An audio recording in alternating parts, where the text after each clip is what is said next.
आज के homeopathic video में हमारे चर्चा का विषय है इलेक्ट्रो होम्योपैथिक दवा कैंसरोसो नंबर 5 C5।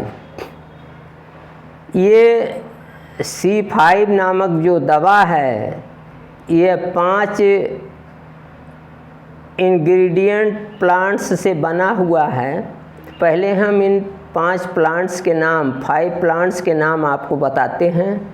पहला प्लांट है बिंसी टॉक्सिकम ऑफिसिनेल, ये 5 पार्ट्स होता है। दूसरा प्लांट है कोनियम मैकुलेटम, ये 50 पार्ट्स है। तीसरा प्लांट है पिम्पिनेला सेक्सीफ्रेगा, ये 5 पार्ट्स है।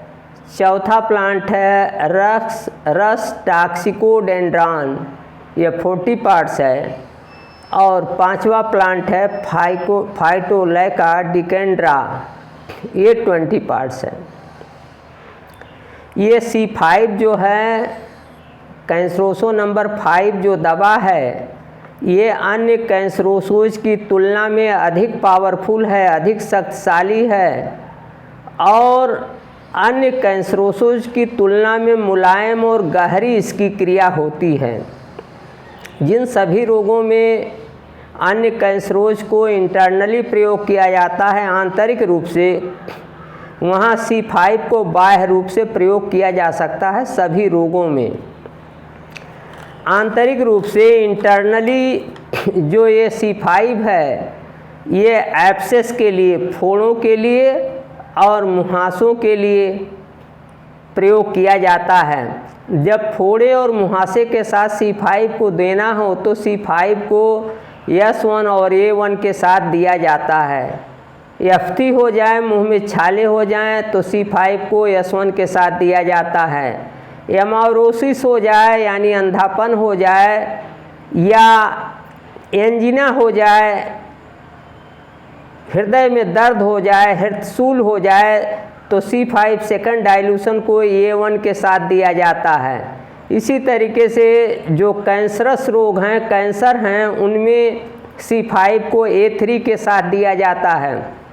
कटरैक्ट में, मोतियाबिंद में C5 को S12 के साथ दिया जाता है। क्लोरासिस में, कोरिया में, कालिक में, पेट दर्द में, कन्वुल्सन में, हिस्टीरिया में C5 थर्ड को A3 के साथ दिया जाता है। इसी तरीके से ग्लैंडुलर डिजीजेज में, बोन डिजीजेज में यानी हड्डियों के रोगों में और ग्रंथियों के रोगों में C5 सेकंड डाइल्यूशन को A3 और बेन1 के साथ दिया जाता है।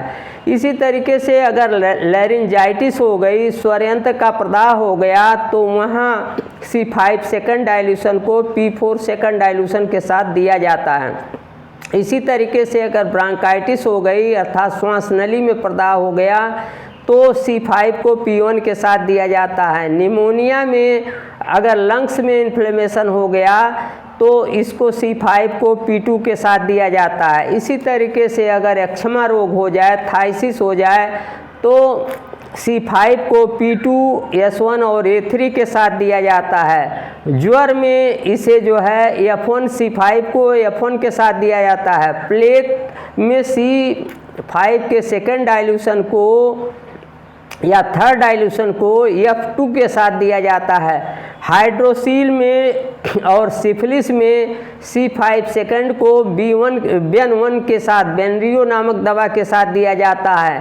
C5 को स्किन अफेक्शंस में, त्वचा संबंधी रोगों में S1 और A3 के साथ दिया जाता है।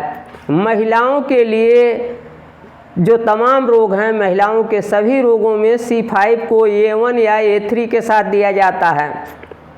इसी तरीके से डिलीवरी के बाद यानी बच्चा जन्मने के बाद बच्चेदानी को अपने सामान्य आकार में लाने के लिए C5 बहुत ही उपयोगी है। इसी तरीके से जब कहीं से रक्तस्राव हो रहा हो और वो किसी भी प्रकार से एंजियोइटिको नंबर 1 और ब्लू इलेक्ट्रिसिटी देने से, BE देने से न रुक रहा हो, A1 और B1 फेल, एंजियोइटिको ग्रुप की औषधियाँ और ब्लू इलेक्ट्रिसिटी फेल हो गई हों तो वहाँ ऐसे ब्लीडिंग को रोकने के लिए C5 दिया जाता है।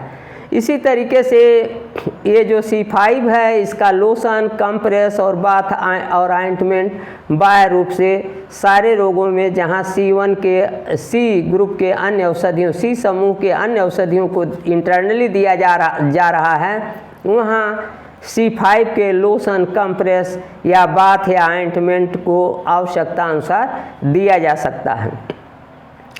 मैं अपने YouTube चैनल डॉक्टर प्रेम नारायण पर अल्टरनेट क्रम से होम्योपैथिक और इलेक्ट्रो होम्योपैथिक वीडियो डालता हूं, और यदि आपने अभी तक मेरा YouTube चैनल डॉक्टर प्रेम नारायण सब्सक्राइब नहीं किया है तो आज ही सब्सक्राइब कर लें ताकि नई नई अपडेट आपको मिलती रहे।